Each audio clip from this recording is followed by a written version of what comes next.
O bolsonarismo é uma estupidez. É anticivilizatório. E é tão anticivilizatório que eles tinham um plano de assassinato de Lula, Moraes e Alckmin.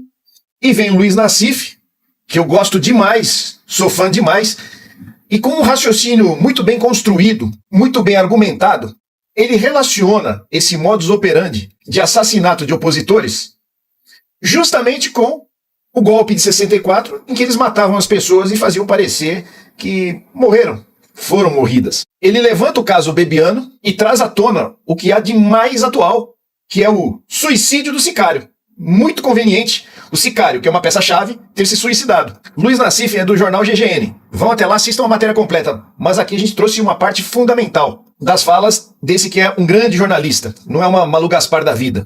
Pessoal, deixa eu falar de algo muito sério aqui, que nós levantamos hoje. É um tema que já foi abordado aí por alguns veículos, mas é relevante saber.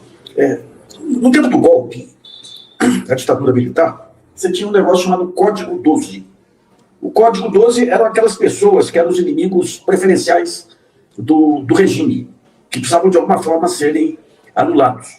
E o Brasil teve duas escolas de tortura que ensinaram aqui para os porões brasileiros, dos quais o Bolsonaro é um representante, técnicas de tortura e técnicas de assassinar sem deixar rastro. Tá? Você tem a escola americana, que é uma delas, mas a escola que mais influenciou aqui no Brasil foi a escola francesa da Guerra da Argélia. Você tem um general francês, Paul Oussoresses. Esse sujeito foi convidado pelo Figueiredo, o tempo que o Figueiredo estava no FMI, para vir ao Brasil. Ele ficou lotado aqui na Embaixada do Brasil. E o Figueiredo, e esse general conviveu com o Figueiredo e com o Sérgio Fleury, aquele sujeito que era do DOI-CODE aqui no Brasil. E daí você teve, em um curto espaço de tempo, um conjunto de mortes suspeitas atribuídas aí às técnicas trazidas por esse general para eliminar adversários aqui sem deixar rastro. São pessoas que morreram em acidentes, mas que depois há profundas desconfianças por assassinatos. O Ângelo aí, que o Delgado nos deu um depoimento tempos atrás aqui, que arrasadora. Ela era a maior ativista brasileira. Ela era uma modista de reputação internacional, e então, quando ela perdeu o filho morto pela ditadura, ela se transformou numa mãe indo atrás das principais personalidades mundiais aí para apurar a morte do filho. E ela morreu num desastre de automóvel, aí, com todos os indícios de assassinato. Você teve algumas mortes que foi desastre de automóvel, Juscelino, e você teve duas mortes, pelo menos, em que houve infarto fulminante aí, e uma do João Goulart, na Argentina, que os argentinos foram investigar e descobriram que houve uma troca de remédios lá.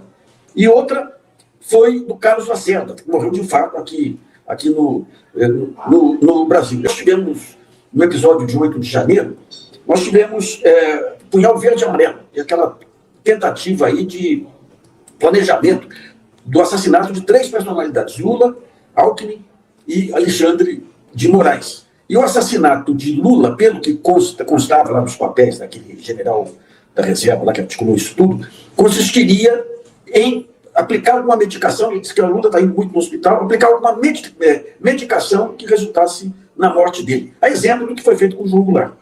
Eu dei essa volta para a gente chegar no tema nosso aqui, que é o Bebiano, Gustavo Bebiano. O Bebiano foi um dos apoiadores iniciais da candidatura do Bolsonaro, ofereceu casas, um monte de coisa. E, num certo momento, ele se desiludiu do Bolsonaro, quis se lançar candidato, inclusive, e deu declarações ostensivas aí que estava sendo ameaçado.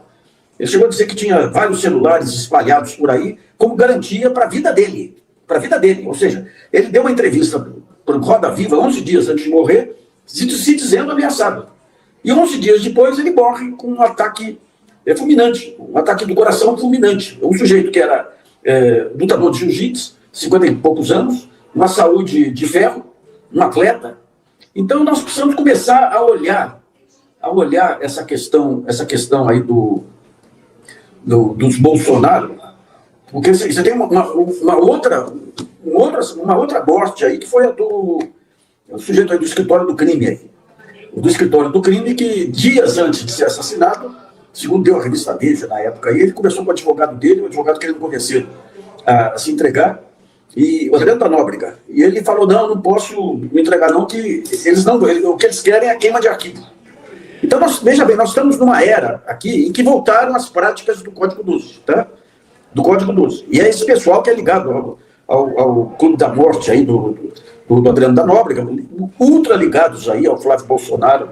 O Adriano da Nóbrega era unicado com o Carlos Bolsonaro, só para dar um alerta do que pode acontecer com o país se a imprensa e setores aí, persistirem nessa loucura aí de tirar Lula a qualquer preço, inclusive é o preço de um Flávio Bolsonaro aí. Gente, é entregar o país para as milícias, não tem outra coisa, é entregar para as milícias aí.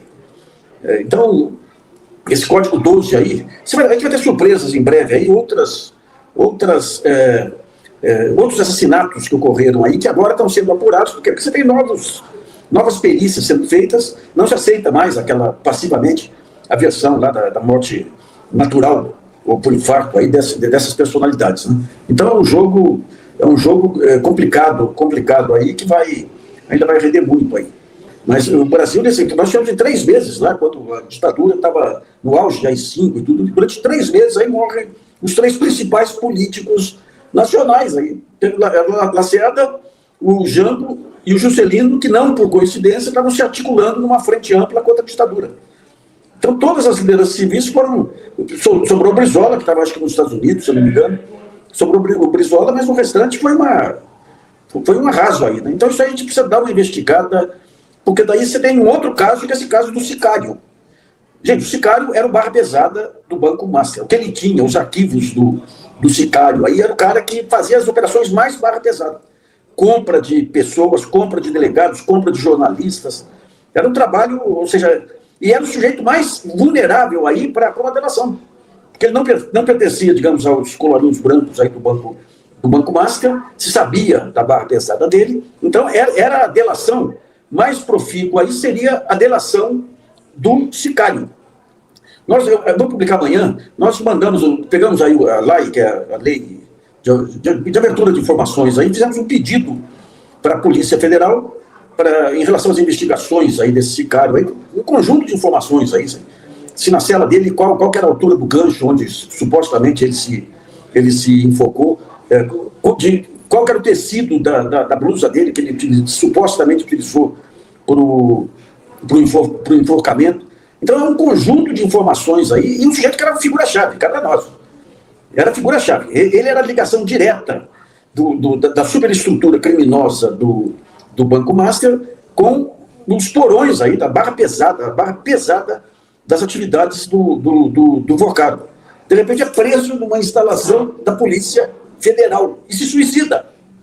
E daí vem outro dia, a única explicação que deram, pegaram a Miriam Leitão, que não é especialista nisso, e ela falou, não, eu vi um vídeo que não tem interrupções, então mostra que ele foi filmado o tempo todo, logo não houve nada que não tivesse sido registrado. Mas o motivo, se você tem monitor para monitorar o cara, além dos guardas estarem lá acompanhando, como que ninguém percebeu aí o processo de suposto suicídio? O cara tem que pegar a blusa, fazer o nó, achar um gancho.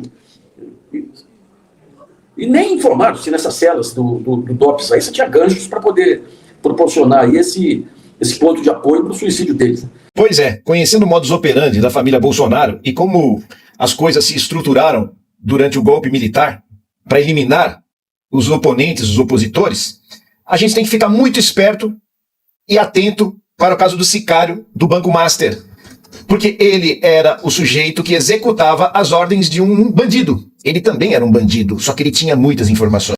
Mas a contraposição que eu vou mostrar para vocês aqui, em relação à competência do Luiz Nassif, é a Rede Globo.